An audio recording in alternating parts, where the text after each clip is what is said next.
नमस्कार मित्रांनो, आज आपण या सापाला नैसर्गिक अधिवासामध्ये मुक्त करण्यासाठी आलो आहोत. हा जो साप आहे याला मराठीमध्ये धामण आणि इंग्लिशमध्ये इंडियन रॅट स्नेक म्हटलं जातं.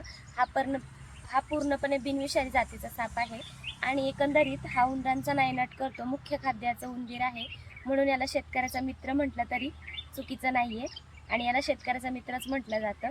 चला, वेळेचा विलंब न करता या जीवाला आपण त्याच्या निसर्गाच्या अधिवासामध्ये मुक्त करूयात, जेणेकरून तो इथं व्यवस्थित सर्व्हाइव्ह करू शकतो.